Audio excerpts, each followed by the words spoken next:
Ya le tenemos en pantalla, en espera. Agradecemos a la abogada Angie Toapanta. Gracias por asistir a esta conversación. Hace unos días tuvimos un hito histórico en los derechos de Ecuador. Esta sentencia que da la Corte Provincial de Pichincha sobre la sindicalización por rama. Lo vamos a conversar. Es un tema que no se lo conversa cuando estás en la familia, en la comida, tomándote un cafecito. No, normalmente estos temas no están y deberían estar en la conversación cotidiana porque es parte de nuestros derechos, los derechos laborales. Entonces, ¿qué pasó con esta sentencia? El recorrido un poco sobre cómo se llega a este momento de la sentencia que da paso a la sindicalización, a la demanda que interpuso ASTAC ante la Corte Provincial. Buenos días, Angie. Hola Jorge, buenos días. Bueno, para poner un poco en contexto, lo primero que hay que tener en cuenta es que el Ministerio del Trabajo no permitía la sindicalización por rama antes de esta sentencia. En el Ecuador únicamente estaba permitida la sindicalización por empresa. De ahí el requisito de que debían contar con al menos 30 trabajadores o trabajadoras para conformar un sindicato. Si es que no existía este requisito por empresa, no era posible conformar un sindicato. Esto daba paso a que muchas empresas en sus nóminas tuvieran personal reducido por debajo de las 30 personas para que precisamente no pudieran conformar sindicato. Y de esta manera los grupos empresariales como el Grupo Novoa establecían varias empresas dentro del mismo sector bananero para que las y los trabajadores no alcancen el número mínimo para conformar el sindicato. Hasta que en el año 2014, atendiendo a estas necesidades que ya eran evidentes del sector de trabajadores, empezó a formar una organización con trabajadores y trabajadoras de varias empresas. Y en el 2014 justamente solicitó su registro en el Ministerio del Trabajo. Sin embargo, el Ministerio del Trabajo negó el registro, aduciendo que no se trataba de trabajadores que pertenecieran a una sola empresa. Y tiene sentido porque hasta había agrupado a varios trabajadores y trabajadoras del mismo sector bananero que no pertenecían a una sola empresa. Ahora bien, el inconveniente aquí es que el ordenamiento jurídico ecuatoriano nunca ha prohibido que las y los trabajadores se organicen de diferentes empresas sin estar en relación de dependencia con un solo empleador. Esa no es una prohibición expresa que exista en el Código del Trabajo, ni mucho menos en la Constitución de la República. Frente a esta negativa de registro, se interpuso un recurso de revisión en el año 2014-2015 que fue negado con el mismo argumento y sostenía la cartera de Estado que esa entidad solo registraba organizaciones que fueran de empresa y que estuvieran en relación de dependencia con un solo empleador, no con varios, como era el caso de ASTAC. Frente a esto se interpuso una queja por violación a la libertad sindical en la Organización Internacional del Trabajo. Y aquí viene un punto muy interesante porque dentro del caso que se tramitó en la OIT, la Organización Internacional del Trabajo le recomendó al Estado ecuatoriano ya regularizar la sindicalización por rama, porque consideraba que la sindicalización por empresa es un límite al ejercicio de la libertad sindical. Y desde luego la libertad sindical por rama existe en varios países y funciona y es un contrapeso muy fuerte al poder económico y por eso también entendemos la resistencia del Estado ecuatoriano durante muchísimos años. La OIT también le dijo al Estado ecuatoriano que debía registrar a STAC porque no era procedente negar el registro en base a un requisito que no es concordante con la libertad sindical. En este sentido, el Estado obviamente no tomó en cuenta las recomendaciones de la OIT en el caso de ASTAC, hasta que ya en el año 2020 decidimos demandar mediante una acción de protección por vulneración al derecho a la libertad sindical, la seguridad jurídica, la igualdad y no discriminación, la inobservancia de las recomendaciones de la OIT y la inaplicación de los convenios de la OIT que son mucho más favorables que la legislación ecuatoriana en materia de sindicalización.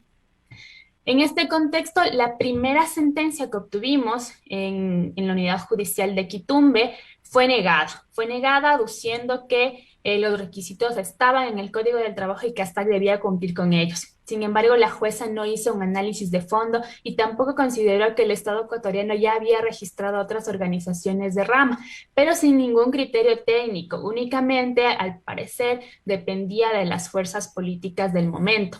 En este sentido, se aducía la igualdad y no discriminación porque hasta no se le permitía el registro cuando a otras organizaciones, que eran muy poquitas, sí se les había permitido el registro. Fuimos a apelación y en la Corte Provincial, que es la segunda y definitiva instancia en temas de acciones de protección, determinó que sí, efectivamente, el Ministerio del Trabajo vulneró los derechos a la libertad sindical, las TAC, la igualdad y no discriminación, a la seguridad jurídica y que no aplicó las recomendaciones de la OIT. Y en un ejercicio muy interesante de argumentación, el Tribunal de la Corte Provincial de Quito le dice al Ministerio del Trabajo que debe aplicar directamente los convenios internacionales de la OIT y por lo tanto debe regular la sindicalización por rama a nivel general, es decir, no solo para el caso específico de ASTAC, sino a nivel general. ¿Cómo se deberá hacer esta reglamentación? Mediante un acuerdo ministerial que en su momento el Ministerio del Trabajo deberá emitir. También le determinó la Corte Provincial que debe registrar ASTAC, es decir, que ya no hay una imposibilidad de que exista el sindicalismo por rama en el país. La tercera es que el Estado ecuatoriano le pida disculpas a ASTAC a través de su página web y, por supuesto, la cuarta es que estos hechos no se vuelvan a repetir con ninguna organización de trabajadores y trabajadoras. Justo sobre este tema, la no repetición. Eso, a partir de la demanda de la Asociación Sindical de Trabajadores y Trabajadoras Agrícolas, Bananeros y Campesinos, ASTAC, abre la puerta para que se amplíe este derecho de la sindicalización, este derecho laboral. Otras organizaciones, ¿cómo podrían seguir este camino? Otros espacios, y lo pongo para complementarlo así. Un grupo de periodistas y comunicadores de diferentes medios, espacios, incluso plataformas digitales. Nos vamos, nos encontramos en un café en la ronda, nos estamos pegando un canelazo y se nos ocurre que debemos defender nuestros derechos. Como somos de varios espacios, incluso plataformas digitales, podemos agremiarnos ahora, podemos generar un sindicato de trabajadores y trabajadoras del periodismo y la comunicación. ¿Es así? Exactamente, tú has dado un muy buen ejemplo, Jorge, a partir de esta sentencia que hemos conseguido en el caso de ASTAC y que viene también de un trabajo conjunto muy grande, de un trabajo que ASTAC hizo de incidencia política nacional e internacional y por supuesto de los amicus curiae que se presentaron, incluyendo la Defensoría del Pueblo. A partir de esta sentencia ya nos podemos sindicalizar, como tú decías, un ejemplo, pueden ser las y los periodistas. Hay medios de comunicación que no cumplen con el requisito de tener 30 trabajadores en relación de dependencia en nómina. Este requisito ya no será necesario porque tú podrías, por ejemplo, agruparte con trabajadores y trabajadoras de otro medio y otro medio de pronto y otro medio y otro medio y sumar un gran sindicato de rama de trabajadores de la comunicación y el periodismo, por ejemplo, que es más o menos la lógica bajo la que ha trabajado ASTAC durante este tiempo. Agrupan a trabajadores y trabajadoras agrícolas que pertenecen a diferentes empresas bananeras, principalmente del Grupo Novoa. ¿Sí? Entonces, en este contexto puedes formar un gran sindicato y lo mismo va a suceder con los trabajadores de la pesca, con los trabajadores de la palma. Pensemos también en profesiones que no son netamente del sector agrícola, como por ejemplo contadores, contadoras, abogados, abogadas, entre otras profesiones que en este momento ya pueden conformar sindicatos. Y lo que tú decías es un ejemplo muy interesante respecto a las plataformas digitales, porque si bien en este momento la legislación ecuatoriana no los considera como trabajadores ni autónomos ni en relación de dependencia, y hay un vacío muy oscuro del que se ha lucrado bastante, pero si bien no se los considera como lo uno y como lo otro, la lucha está ahí, en intentar que ellos y ellas también se agrupen como un sindicato de rama de plataformas digitales o de trabajadores de aplicaciones digitales. Lo mismo podría pasar, por ejemplo, con el sindicato de youtubers que el youtuber Kike Hao, entre bromas, suele decir que van a conformar un sindicato de youtubers del Ecuador. En este momento ya es una posibilidad poder avanzar hacia eso. Nada más puntualizar, porque generaría en este momento hilaridad y risa sobre el tema que acabas de decir de youtubers, pero es que el mundo laboral está cambiando.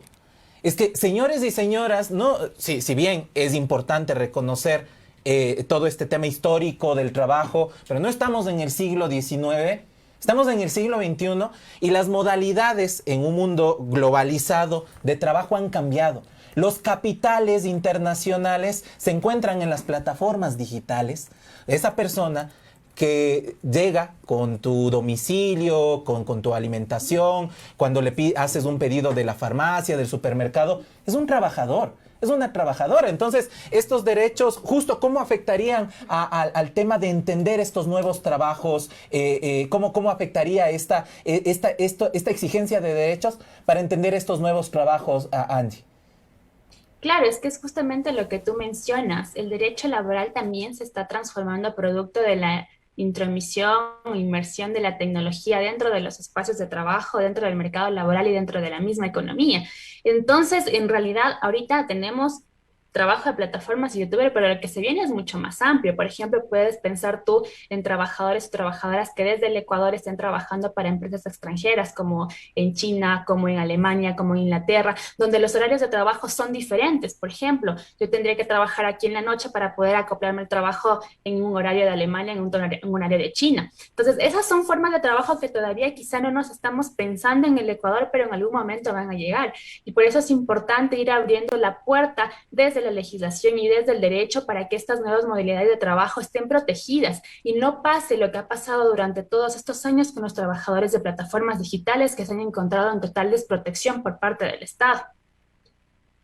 Ahora, este tema de la sindicalización por ramas también de alguna manera crea expectativa y abre también desafíos a la forma tradicional de la sindicalización, a los sindicatos tradicionales que hemos tenido acá en el país.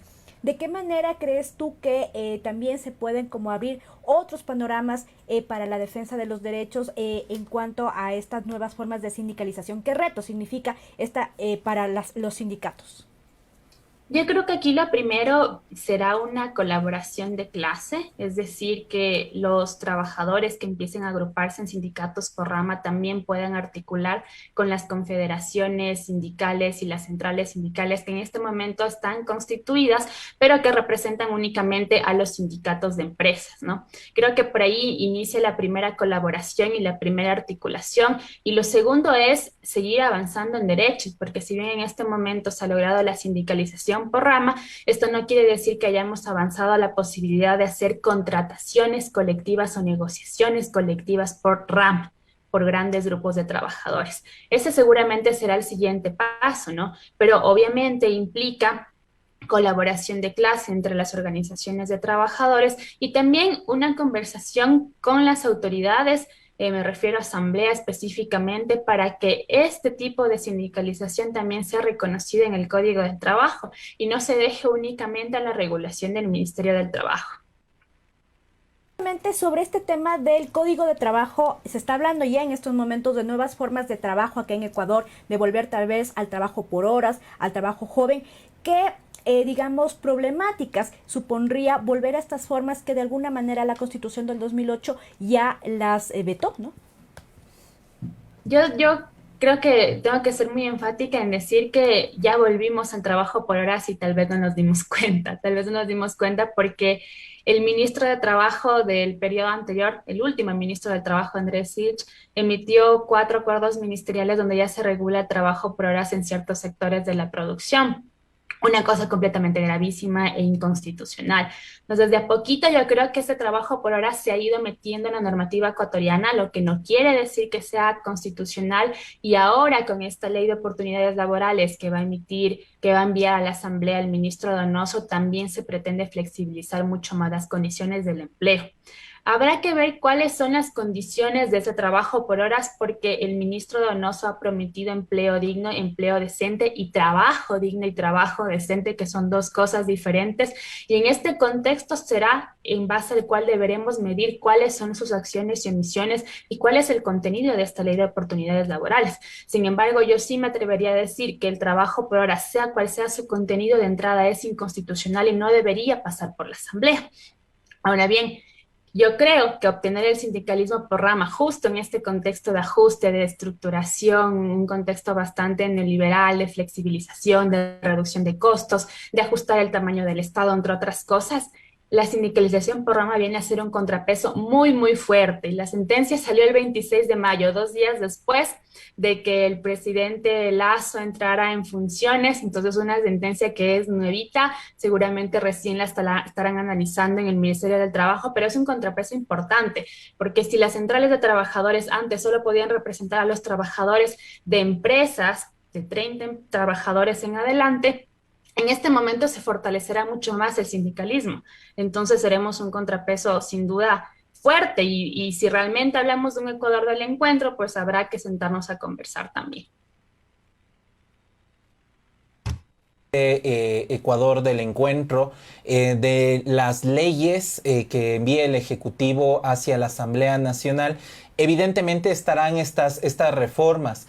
Si es que podrías, como a todas las personas, amigos, amigas que nos están viendo, establecer cuáles son aquellas que debemos como prestarle principal atención para el no retroceso de los derechos laborales, porque, y acá hay otro tema, se pone como en el discurso quizá es preferible retroceder en derechos, pero tener trabajo, ¿no es cierto?, en medio de una crisis. Hay este discurso levantado ganar sobre lo que sea, pero tener trabajo. Entonces, ¿cuáles serían esos temas que finalmente no se pueden negociar? Porque son derechos que incluso están garantizados en convenios internacionales y que ha sido un avance de justo de este tipo de exigencias como la que se acaba de tener con ASTAC.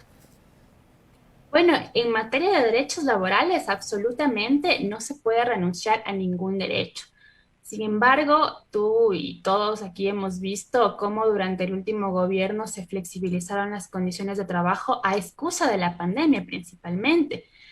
La OIT era muy enfática en decir que en este contexto de pandemia lo que se debía hacer era fortalecer los pisos de protección social. Esto quiere decir garantizar, por ejemplo, que si una persona se queda en el desempleo en este momento, pueda tener ingresos que provengan del Estado y que le permitan sostenerse durante los siguientes meses hasta poder obtener otro ingreso, un ingreso estable. Pero esto no sucedió. La gente que se iba al desempleo entraba directamente o al subempleo o a la informalidad. La OIT también decía que lo que debían hacer los estados era una especie de compensación salarial de nómina, es decir, que las empresas puedan recibir una especie de compensación del proporcional de las remuneraciones para poder mantener a las y los trabajadores en nómina, o que a su vez puedas garantizar el ejercicio de otros derechos como el acceso pleno a la salud, el acceso pleno a la educación, el acceso pleno a la vivienda, a la alimentación. Solo con esas condiciones era posible aplicar ciertas medidas de variación del empleo. Nada de eso sucedió en el país, absolutamente nada, más bien lo que se hizo fue flexibilizar las condiciones del empleo a partir de la ley humanitaria y de los contratos especiales emitidos por el Ministerio del Trabajo. Entonces, en este panorama, en este contexto, realmente ninguno de los derechos de los trabajadores son negociables. Pero, ahora bien, en este contexto de el ministro Donoso, lo que hay que tener en cuenta es que el IES es de los trabajadores, en primer lugar. El plan de gobierno de Guillermo Lasso era muy claro en decir que el IES se iba a privatizar y que además iba a establecer el modelo de capitalización, es decir, que los afiliados iban a ahorrar para sus pensiones en cuentas de bancos privados, que es totalmente un modelo contrario al que llevamos ahora. Lo segundo que hay que tener en cuenta es que ni las mujeres, ni los jóvenes, ni las personas migrantes necesitamos estar más precarizados. El presidente Lasso decía en su plan de campaña que para darle empleo a estos sectores iba a crear una ley de oportunidades laborales, que es una ley precarizante y flexibilizante. O sea, el empleo no es solo darnos un trabajo, cualquier trabajo, sino que es un trabajo digno, un trabajo que tenga un mínimo de horas, un mínimo de remuneración. Y claro, el discurso que sostienen es nada más precario que no tener trabajo, pero ahí lo que decías tú, compa, es que no es solo tener trabajo, es tener un trabajo digno, un trabajo que te alcance por lo menos para vivir. Por ejemplo, en este momento tienes un montón de gente en el subempleo que generalmente no llega ni al mínimo de la remuneración básica y que seguramente completa sus ingresos con la informalidad. Es algo gravísimo, por eso son los mínimos que hay que tener en cuenta. La remuneración no puede bajar del salario básico en general para todas las personas. El IES debe seguir siendo de los trabajadores y la flexibilización laboral lo único que hará es reducir los costos de contratación y beneficiar a las y los empresarios mientras se precariza la clase trabajadora. Con esta información, de hecho, nos llegó desde el Ministerio de Trabajo hace algunas semanas, este tema de las modalidades contractuales, las actuales. Han existido estos cambios y hay que justo exigir qué va a pasar desde la dirección del Ministerio del Trabajo con las demandas que fueron interpuestas en medio de la pandemia, porque existieron despidos. Ayer estábamos nada más publicando este tema de garantizar la salud de las mujeres, y una oyente, compañera mujer, nos llamó acá al medio a avisar que estaba en su periodo de lactancia y por una enfermedad catastrófica del CNT la despiden. La despiden y en medio de la pandemia, en periodo de lactancia y con una enfermedad catastrófica. No hay dignidad en esas políticas. Entonces, poner atención a este tipo de políticas que están siendo implementadas. En esto que les decía de las modalidades contractuales, nos habla de el contrato joven y de formación, las nuevas modalidades contractuales, el contrato productivo, el contrato de emprendimiento, el contrato turístico y o cultural y creativo, que en este momento se está ejecutando en Ecuador. Quiero nada más, Vero, antes de tu última pregunta, hay una en redes sociales que nos dice Aurelio Espinosa sobre este logro histórico de la sindicalización por ramas. ¿Habría en el sector público cómo conformar con los agentes de tránsito o guardias municipales? ¿Esto aplica también para el sector público y para las diferentes ramas de actividades laborales que se tiene? Bueno, muchas gracias por la pregunta porque es muy importante. Lamentablemente, por mandato constitucional, la sindicalización de más de una organización está prohibida en el sector público. Por lo tanto, esta sentencia beneficiaría a las y los trabajadores del sector privado en primer lugar. Luego ya veremos si es que podemos seguir avanzando en la construcción del derecho.